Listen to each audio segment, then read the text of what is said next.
Hello everyone, welcome to exam forum के आज इस वीडियो में हम 25 अप्रैल 2020 से करंट अफेयर्स के क्वेश्चन डिस्कस करेंगे। और आज के इस वीडियो का जो पीडीएफ फाइल है आपको नीचे डिस्क्रिप्शन बॉक्स में मिल जाएगा, आप वहां से डाउनलोड कर सकते हैं। तो चलिए शुरू करते हैं अब आज का वीडियो। आज का पहला क्वेश्चन है, वर्ल्ड गेम्स 2022 संस्करण किस देश में खेले जाएंगे? तो 2022 के जो वर्ल्ड गेम्स हैं ये खेले जाएंगे अमेरिका देश में, यानी कि इस क्वेश्चन का सही आंसर है सी। अब हम जान लेते हैं कि ये जो गेम्स हैं चर्चा में क्यों रहे, न्यूज़ में क्यों रहे। जो वर्ल्ड गेम्स 2022 हैं ये पहले जुलाई 2021 में होने थे, लेकिन कोरोना वायरस महामारी के कारण इनको एक साल पोस्टपोन कर दिया गया है, एक साल टाल दिया गया है। अब ये जुलाई 2022 में खेले जाएंगे अमेरिका के बर्मिंघम शहर में। लेकिन यहाँ पर आपको ध्यान देना है, बर्मिंघम के ही नाम से एक शहर है यूनाइटेड किंगडम में, तो ये यूके का शहर नहीं है, ये है अमेरिका का शहर। तो आपको याद रखना है वर्ल्ड गेम्स 2021 जो कि अमेरिका के बर्मिंघम शहर में खेले जाने थे, अब ये 2022 में खेले जाएंगे। अब हम जान लेते हैं कि वर्ल्ड गेम्स को रेगुलेट करने वाली संस्था कौन है। तो वर्ल्ड गेम्स को रेगुलेट करने वाली संस्था है इंटरनेशनल वर्ल्ड गेम्स एसोसिएशन, जिसका मुख्यालय है स्विट्जरलैंड के लाउजेन शहर में। वर्तमान में इंटरनेशनल वर्ल्ड गेम्स एसोसिएशन के अध्यक्ष हैं जोस पेरू रेना लोपेज, मुख्य कार्यकारी अधिकारी सीईओ हैं जोवाचिम गोसो। अब आपको कुछ अन्य आगामी खेल प्रतियोगिताओं के बारे में याद रखना है, जैसे 2022 समर ओलंपिक खेल खेले जाने थे जापान के टोक्यो शहर में, इनको भी कोरोना वायरस के कारण टाल दिया गया है। अब ये खेले जाएंगे 2021 में जापान के टोक्यो ही शहर में। इसके अलावा 2022 के विंटर ओलंपिक खेल खेले जाएंगे चीन के बीजिंग शहर में, 2022 के एशियन गेम्स चीन के हांगझाऊ शहर में, और 2022 के कॉमनवेल्थ गेम्स खेले जाएंगे यूनाइटेड किंगडम के बर्मिंघम शहर में। ये दोनों क्वेश्चन आपको याद रखना है। 2022 के कॉमनवेल्थ गेम्स खेले जाएंगे यूके के बर्मिंघम शहर में, जबकि 2022 के वर्ल्ड गेम्स खेले जाएंगे अमेरिका के बर्मिंघम शहर में। 2022 का फीफा वर्ल्ड कप कतर देश में, 2023 का क्रिकेट वर्ल्ड कप भारत में, और 2023 का हॉकी वर्ल्ड कप भारत के उड़ीसा राज्य में, और 2023 का रग्बी वर्ल्ड कप फ्रांस देश में, जबकि 2023 का बास्केटबॉल वर्ल्ड कप 3 देशों में खेला जाएगा। कौन कौन से? इंडोनेशिया, जापान और फिलीपींस। तो ये हैं कुछ आगामी खेल प्रतियोगिताएं जिनके बारे में आपको याद रखना है। क्वेश्चन नंबर 2 है, हाल ही में कोविड-19 नमूनों को एकत्र करने के लिए इकट्ठा करने वाली भारत की पहली मोबाइल लैब किसने लॉन्च की है? तो हाल ही में कोविड-19 नमूनों को इकट्ठा करने वाली भारत की पहली मोबाइल लैब को लॉन्च किया गया है राजनाथ सिंह के द्वारा। राजनाथ सिंह जो कि भारत के रक्षा मंत्री हैं, जिनका चुनाव क्षेत्र है, कंस्टिट्यूंसी है लखनऊ उत्तर प्रदेश। अब आपको इसके बारे में कुछ याद रखना है। भारत की जो पहली कोविड-19 नमूनों को एकत्र करने वाली मोबाइल लैब लॉन्च की गई, इसका नाम होगा मोबाइल BSL-3 VRDL लैब। ये जो लैब है इसको बनाया गया है DRDO और इस ESIC के द्वारा। तो आपको याद रखना है भारत की पहली मोबाइल लैब कोविड-19 के नमूनों को एकत्र करने के लिए लॉन्च की गई है राजनाथ सिंह के द्वारा, जिसको बनाया गया है DRDO और ESIC संस्था के द्वारा। क्वेश्चन नंबर 3 है, हर साल राष्ट्रीय पंचायती राज दिवस कब मनाया जाता है? तो भारत में हर साल राष्ट्रीय पंचायती राज दिवस मनाया जाता है 24 अप्रैल को, यानी कि इस क्वेश्चन का सही आंसर है बी। जो 2020 में यानी कि 24 अप्रैल को राष्ट्रीय पंचायती राज दिवस मनाया गया है, इस दिन पर यानी कि पिछले दिन भारत के प्रधानमंत्री नरेंद्र मोदी ने एक मोबाइल पोर्टल और एक मोबाइल ऐप और एक पोर्टल लॉन्च किया जिसका नाम है ई ग्राम स्वराज पोर्टल और ई ग्राम स्वराज मोबाइल ऐप। तो आपको याद रखना है राष्ट्रीय पंचायती राज दिवस 2020 के अवसर पर भारत के प्रधानमंत्री नरेंद्र मोदी ने ई ग्राम स्वराज पोर्टल तथा ई Gram Swaraj mobile app launch किया है, जहां पर भारत की सारी पंचायतों से जो जुड़ी जानकारी होंगी आपको मिल जाएंगी। अब दूसरा क्वेश्चन आपको ये याद रखना है कि 24 अप्रैल को ही राष्ट्रीय पंचायती राज दिवस क्यों मनाया जाता है? क्योंकि 24 अप्रैल 1993 को 73वें संविधान संशोधन के तहत राष्ट्रीय पंचायती राज दिवस लागू किया गया था, इसीलिए हर साल 24 अप्रैल को राष्ट्रीय पंचायती राज दिवस मनाया जाता है। अब आपको यहाँ से एक दूसरा क्वेश्चन याद रखना जो कि सबसे ज़्यादा एग्जाम में पूछा जाता है। क्वेश्चन पूछा जाता है कि पंचायती राज व्यवस्था को लागू करने वाला भारत का पहला राज्य कौन है? तो भारत में पंचायती राज व्यवस्था को लागू करने वाला पहला राज्य है राजस्थान। राजस्थान में 2 अक्टूबर 1959 को नागौर जिले के बगदरी गांव में भारत में पहली बार पंचायती राज व्यवस्था लागू की गई थी। अब तीसरा क्वेश्चन है, जो राष्ट्रीय पंचायती राज दिवस ये किसके द्वारा मनाया जाता है? तो ये मनाया जाता है केंद्रीय पंचायती राज मंत्रालय के द्वारा, जिसके वर्तमान में मंत्री हैं नरेंद्र सिंह तोमर, जो कि भारत के कृषि मंत्री भी हैं। अब हम जान लेते हैं कि पंचायती राज का मुख्य उद्देश्य क्या है। तो पंचायती राज का मुख्य उद्देश्य जनता को प्रशासन में भागीदार योगी बनाना, यानी कि जो गांव के दूर दराज में व्यक्ति रह रहा है उसको भी महसूस कराना कि आप भी प्रशासन के हिस्सा हैं, आप भी सरकार के हिस्सा हैं। जो पंचायती राज व्यवस्था है इसको हम स्थानीय स्वशासन या फिर लोकल गवर्नमेंट के नाम से जानते हैं, और भारत में स्थानीय स्वशासन का जनक माना जाता है लॉर्ड रिपन को। तो इतने क्वेश्चन आपको यहाँ से याद रखना है।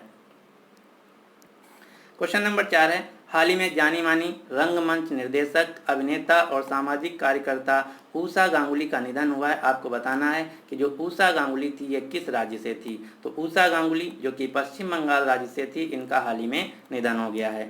आप ये जो फोटो में देख रहे हैं ये हैं रंगमंच निर्देशक, अभिनेता और सामाजिक कार्यकर्ता उषा गांगुली, जो कि पश्चिम बंगाल राज्य से थी। इनका हाल ही में निधन हो गया है। उषा गांगुली को 1998 में निर्देशन के लिए राष्ट्रीय नाटक अकादमी पुरस्कार से सम्मानित किया गया था, और इन्हें 1970 से लेकर 1980 के दशक में पश्चिम बंगाल में हिंदी थिएटर का जनक भी माना जाता था। तो आपको याद रखना है उषा गांगुली जो कि एक सामाजिक कार्यकर्ता तथा अभिनेता थी पश्चिम बंगाल राज्य से, इनका हाल ही में निधन हो गया है। क्वेश्चन नंबर 5 है, हाल ही में किस ट्रिपल आईटी ने वास करो नामक मोबाइल ऐप को विकसित किया है? तो हाल ही में ट्रिपल आईटी दिल्ली ने वास करो नामक मोबाइल ऐप को लॉन्च किया है। ये आईआईटी दिल्ली नहीं है, यह triple IT Delhi. Triple IT Delhi जिसका पूरा नाम है इंद्रप्रस्थ सूचना प्रौद्योगिकी संस्थान, इसी ने है वास करो नामक एक मोबाइल ऐप विकसित किया है, जिसका उद्देश्य होगा लोगों के नज़दीक मौजूद कोरोना वायरस हॉटस्पॉट जोन के बारे में चेतावनी देने में महामारी संबंधित समाचारों के विश्वसनीय व फेक होने के बारे में जांच करने में मदद करना। तो आपको याद रखना है वास करो नामक जो मोबाइल ऐप है ये लॉन्च किया गया है, बनाया गया है इंद्रप्रस्थ सूचना प्रौद्योगिकी संस्थान दिल्ली के द्वारा। अब आपको कुछ अन्य क्वेश्चन याद रखना जो कि दिल्ली राज्य से संबंधित हैं। जैसे हाल ही में दिल्ली सरकार ने एसएस कोरोना नामक मोबाइल ऐप को लॉन्च किया है। इसके अलावा दिल्ली सरकार ने कोविड-19 के प्रसार पर अंकुश लगाने के लिए ऑपरेशन शील्ड शुरू किया है, जिसका उद्देश्य है हॉटस्पॉट इलाकों में पूर्ण पाबंदी लागू करना। जो ऑपरेशन शील्ड है इसमें शील्ड का फुल फॉर्म भी है जो कि आपको याद रखना है। यहाँ पर यस का मतलब है सीलिंग ऑफ एरिया, एच का मतलब है होम क्वारंटाइन, आई का मतलब है आइसोलेशन ऑफ इन्फेक्टेड पेशेंट, ई का मतलब है इसेंशियल सर्विस इंश्योर्ड, एल का मतलब है लोकल सैनिटेशन, डी का मतलब है डोर टू डोर सर्विस। यह है ऑपरेशन शील्ड जो कि दिल्ली सरकार के द्वारा लॉन्च किया गया है। इसके अलावा दिल्ली सरकार ने कोरोना वायरस को रोकने के लिए 5T योजना भी शुरू की है। 5T में मतलब है T for testing, second T का मतलब है ट्रेसिंग, थर्ड टी का मतलब है ट्रीटमेंट, फोर्थ टी का मतलब है टीम वर्क, और फिफ्थ टी का मतलब है ट्रैकिंग। तो आपको याद रखना है कोरोना वायरस को रोकने के लिए दिल्ली सरकार ने एसएस कोरोना नामक मोबाइल ऐप, 5T योजना तथा ऑपरेशन शील्ड शुरू किया है। दिल्ली जो कि भारत की राजधानी तथा एक केंद्र शासित प्रदेश भी है। दिल्ली के वर्तमान में लेफ्टिनेंट गवर्नर हैं अनिल बैजल, मुख्यमंत्री हैं अरविंद केजरीवाल जिनकी पार्टी का नाम है आम आदमी पार्टी। दिल्ली के वर्तमान में उप मुख्यमंत्री हैं मनीष सिसोदिया। अब आपको कुछ क्वेश्चन याद रखना है जिनका संबंध आईआईटी तथा कोरोना वायरस से है। जैसे कि हाल ही में आईआईटी गुवाहाटी ने सड़क, पार्क और फुटपाथ जैसे बड़े स्थानों को सैनिटाइज करने के लिए एक ड्रोन विकसित किया है। इसी प्रकार आईआईएससी बेंगलोर ने प्रोजेक्ट प्राण के तहत स्वदेशी वेंटिलेटर विकसित किया है। आईआईटी बॉम्बे ने कोविड-19 संक्रमित मरीजों की जांच के लिए एक आयु सिंह नाम का डिजिटल स्टेथोस्कोप विकसित किया है। आईआईटी बॉम्बे ने क्वारंटाइन नाम का एक मोबाइल ऐप बनाया है। आईआईटी रोपड़ ने आइसोलेशन वार्ड में रखे गए कोविड-19 मरीजों को बिना किसी के संपर्क में आए दवाइयां तथा भोजन परोसने के लिए वार्ड बोट नाम का रोबोट तैयार किया है तथा आईआईटी कानपुर ने कम लागत वाले पोर्टेबल वेंटिलेटर को तैयार किया है। तो ये इतने क्वेश्चन हैं जो कि आपको याद रखना है जिनका संबंध आईआईटी से है। इसी प्रकार से आईआईएम कोझिकोड ने कोविड FY नाम का एक one stop digital directory launch किया जिसका उद्देश्य है कोरोना वायरस से संबंधित सभी जानकारियां मुहैया कराना। क्वेश्चन नंबर 6 है, किस राज्य में सर्व द सीनियर्स इनिशिएटिव के तहत एक हेल्पलाइन शुरू की गई है? तो हाल ही में सर्व द सीनियर्स इनिशिएटिव के तहत एक हेल्पलाइन सेवा शुरू की गई है जम्मू कश्मीर राज्य में, यानी कि इस क्वेश्चन का सही आंसर है सी। अब हम जान लेते हैं कि सर्व द जो सीनियर इनिशिएटिव है इसका उद्देश्य क्या है। तो जम्मू और कश्मीर राज्य के विधिक सेवा प्राधिकरण ने सर्व द सीनियर्स इनिशिएटिव के तहत एक हेल्पलाइन सेवा शुरू की है। इस हेल्पलाइन सेवा को शुरू करने का उद्देश्य है अकेले में रहने वाले जो वरिष्ठ नागरिक हैं उनकी मदद करना, इस संकट की घड़ी में उनको दवा, किराने का सामान तथा अन्य जरूरी वस्तुएं असमर्थ लोगों को पहुंचाना। तो यही है सर्व द सीनियर्स इनिशिएटिव जो कि जम्मू कश्मीर केंद्र शासित प्रदेश द्वारा शुरू किया गया है। जम्मू कश्मीर केंद्र शासित प्रदेश जिसके वर्तमान में उपराज्यपाल हैं गिरीश चंद्र मुर्मू। जम्मू कश्मीर केंद्र शासित प्रदेश में वर्तमान में कोई मुख्यमंत्री नहीं, क्योंकि यहाँ पर उपराज्यपाल शासन लागू है। जम्मू कश्मीर केंद्र शासित प्रदेश की 2 राजधानियाँ हैं, कौन कौन सी? ग्रीष्मकालीन की है श्रीनगर, जबकि शीतकालीन की है जम्मू। जो श्रीनगर शहर ये झेलम नदी के किनारे स्थित है। अब आपको जम्मू कश्मीर राज्य से कुछ नेशनल पार्क याद रखना, जैसे Dachigam national park, Kishtwar national park, Salim Ali national park. ये जो सारे के सारे राष्ट्रीय उद्यान हैं जम्मू कश्मीर राज्य में स्थित हैं। लेकिन यहाँ पर आपको ध्यान देना है, जो सलीम अली नेशनल पार्क ये जम्मू कश्मीर राज्य में है, जबकि सलीम अली पक्षी अभ्यारण्य जो है ये गोवा राज्य में है। जो ये नेशनल पार्क और पक्षी अभ्यारण्य हैं डॉक्टर सलीम अली के नाम पर हैं। डॉक्टर सलीम अली जो कि भारत के एक महान पक्षी विज्ञानी थे, जिन्हें हम बर्ड मैन ऑफ इंडिया के नाम से भी जानते हैं। क्वेश्चन नंबर 7 है, सीमा सड़क संगठन ने अरुणाचल प्रदेश के किस नदी के ऊपर 430 फीट लंबे दापोरिजो पुल का निर्माण किया है? तो हाल ही में बॉर्डर रोड ऑर्गेनाइजेशन सीमा सड़क संगठन ने अरुणाचल प्रदेश के सुबनसिरी नदी पर एक 430 फीट लंबे पुल का निर्माण किया, जिसका नाम है दापोरिजो पुल। यह जो पुल है बॉर्डर रोड ऑर्गेनाइजेशन यानी कि सीमा सड़क संगठन द्वारा बनाया गया है। तो आपको याद रखना है, सीमा सड़क संगठन के द्वारा अरुणाचल प्रदेश के सुबनसिरी जिले में सुबनसिरी नदी के ऊपर 430 फीट लंबे दापोरिज पुल का निर्माण किया गया है, जिसका उद्देश्य है जो अरुणाचल प्रदेश के उस पार के गांव हैं, उस नदी के उस पार के, उनको कनेक्ट करना। ये जो पुल है भारत चीन के बॉर्डर पर बनाया गया है। अब हम जान लेते हैं अरुणाचल प्रदेश के बारे में। अरुणाचल प्रदेश जिसके मुख्यमंत्री हैं पेमा खांडू, राज्यपाल हैं बीडी मिश्रा और यहाँ की राजधानी ईटानगर। सीमा सड़क संगठन जिसका उद्देश्य, जिसका काम है भारत के जो बाउंड्री एरिया हैं यानी कि सीमावर्ती क्षेत्र हैं जिनका जो लगाव है दूसरे देशों से है, उनके वहाँ पर जो सड़क हैं या फिर पुल हैं उनका निर्माण करना, जिसका मुख्यालय है नई दिल्ली में। और सीमा सड़क संगठन का स्थापना किया गया था 1960 में। तो इतने क्वेश्चन आपको यहाँ से याद रखना है। क्वेश्चन नंबर 8 है, भारत की सबसे बड़ी आईटी कंपनी जिसका नाम है टीसीएस, तो टीसीएस के द्वारा किस देश का पहला पूर्ण डिजिटल बैंक लॉन्च किया जाएगा? तो भारत की सबसे बड़ी आईटी कंपनी जो कि टीसीएस है, टीसीएस के द्वारा इजराइल देश की पहली पूर्ण डिजिटल बैंक लॉन्च की जाएगी। यानी कि इस क्वेश्चन का सही आंसर है बी, टीसीएस कंपनी इजराइल देश का पहला पूर्ण डिजिटल बैंक लॉन्च करेगा 2021 में। इजराइल देश जो कि मध्य एशिया यानी कि मिडिल ईस्ट में स्थित एक देश है। इजराइल देश के प्रधानमंत्री हैं बेंजामिन नेतन्याहू। इजराइल देश की राजधानी है यरूशलेम। इजराइल देश की मुद्रा है इजरायली न्यू शकील और इजराइल देश की भाषा है हिब्रू। अब आपको यहाँ से एक क्वेश्चन याद रखना जो कि सबसे ज़्यादा एग्जाम में पूछा जाता है। एक क्वेश्चन पूछा जाता है कि एकमात्र दुनिया का देश जो कि यहूदी देश है कौन है? तो दुनिया का एकमात्र यहूदी देश यानी कि ज्यूइश कंट्री है इजराइल। अब यहाँ से एक दूसरा क्वेश्चन याद रखना है, जैसे हिंदू जहाँ पर पूजा पाठ करते हैं उस स्थान को कहते हैं मंदिर, मुसलमान जहाँ पर पूजा पाठ करते हैं उस स्थान को कहते हैं मस्जिद, जहाँ पर सिख लोग पूजा पाठ करते हैं उसको कहते हैं गुरुद्वारा। इसी प्रकार से यहूदी लोग जहाँ पूजा पाठ करते हैं उस स्थल को बोला जाता है, उस प्लेस को बोला जाता है सिनेगाग। ये क्वेश्चन बहुत ज़्यादा एग्जाम में पूछा जाता है कि यहूदियों के धार्मिक स्थल या मंदिर या प्रार्थना स्थल को क्या कहा जाता है? तो उत्तर होगा सिनेगाग। और दुनिया का एक इजराइल मात्र देश है जो कि यहूदी देश है, ज्यूइश देश है। अब हम जान लेते हैं टीसीएस के बारे में। टीसीएस जो कि भारत की सबसे बड़ी आईटी कंपनी है, जिसका पूरा नाम है Tata consultancy service. TCS company के वर्तमान में सीईओ हैं राजेश गोपीनाथन। टीसीएस कंपनी का मुख्यालय है मुंबई में। जो टीसीएस कंपनी ये टाटा कंपनी की एक ग्रुप है। टाटा सन्स कंपनी के वर्तमान में बोर्ड के अध्यक्ष हैं नटराजन चंद्रशेखरन। तो इतने क्वेश्चन आपको याद रखना है। और टाटा सन्स का भी मुख्यालय मुंबई महाराष्ट्र में है।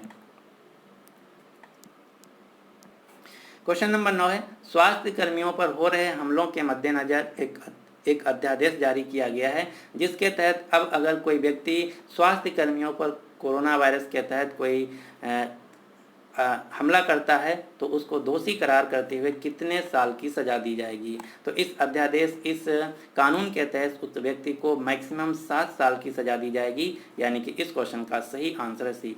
आप सभी लोग सुन रहे होंगे इंदौर केस या फिर उत्तर प्रदेश का मुरादाबाद केस, जहाँ पर जो स्वास्थ्य कर्मी हैं कोरोना वायरस के जो सस्पेक्ट हैं उनको चेक करने जाते हैं तो उन पे लोग हमला कर दे रहे हैं। तो इसी के मद्देनज़र सरकार ने एक नियम पारित किया है, अगर कोई व्यक्ति अब स्वास्थ्य कर्मियों पर हमला करता है तो उसको मैक्सिमम से मैक्सिमम 7 साल की सज़ा होगी।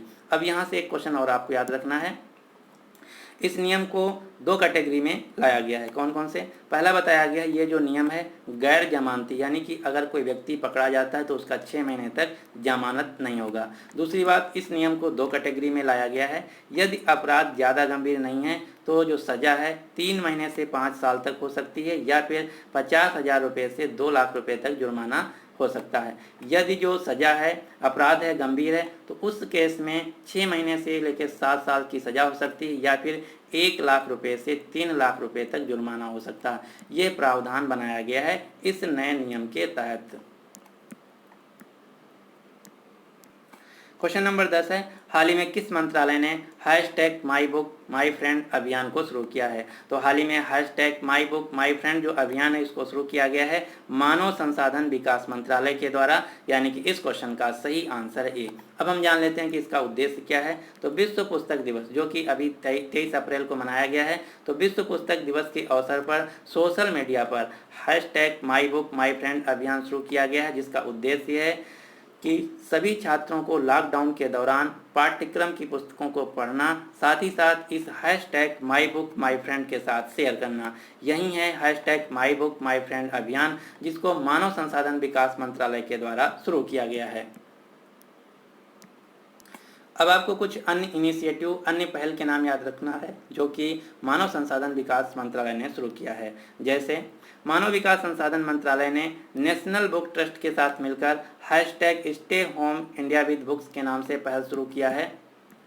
इसके अलावा मानव संसाधन विकास मंत्रालय ने ही AICT यानी कि अखिल भारतीय तकनीकी शिक्षा परिषद के साथ मिलकर समाधान ऑनलाइन चैलेंज को शुरू किया है। इसके अलावा मानव संसाधन विकास मंत्रालय ने ही एक iGOT नाम का पोर्टल लॉन्च किया, जिसका पूरा नाम है इंटीग्रेटेड गवर्नमेंट ऑनलाइन ट्रेनिंग, एकीकृत सरकार ऑनलाइन प्रशिक्षण, जिसका उद्देश्य है भारत में जो कोरोना वायरस की लड़ाई में फ्रंट कर्मी हैं जैसे पैरामेडिकल स्टाफ, नर्स या फिर टेक्नीशियन, उनको एक ऑनलाइन ट्रेनिंग देना iGOT पोर्टल के तहत।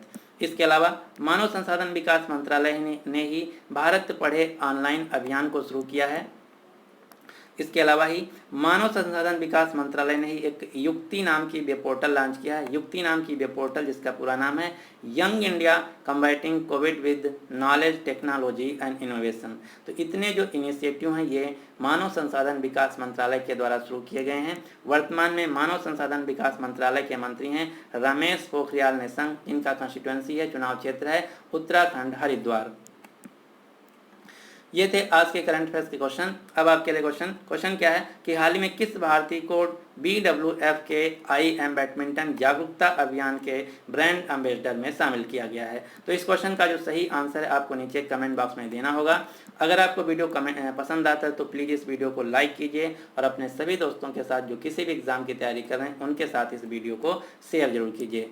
अगर आप अभी तक हमारे टेलीग्राम चैनल को नहीं ज्वाइन किए तो आप इस चैनल को ज्वाइन कर सकते हैं, जिसका लिंक आपको नीचे डिस्क्रिप्शन बॉक्स में मिल जाएगा। यहाँ पर आपको डेली, वीकली और मंथली करंट अफेयर्स के क्वेश्चन मिल जाएंगे, या फिर आप टेलीग्राम में जाके करंट अफेयर्स 2020 के नाम से सर्च करेंगे तो इस प्रकार से रेड कलर का लोगो आएगा जहाँ पे करंट अफेयर्स लिखा हुआ है।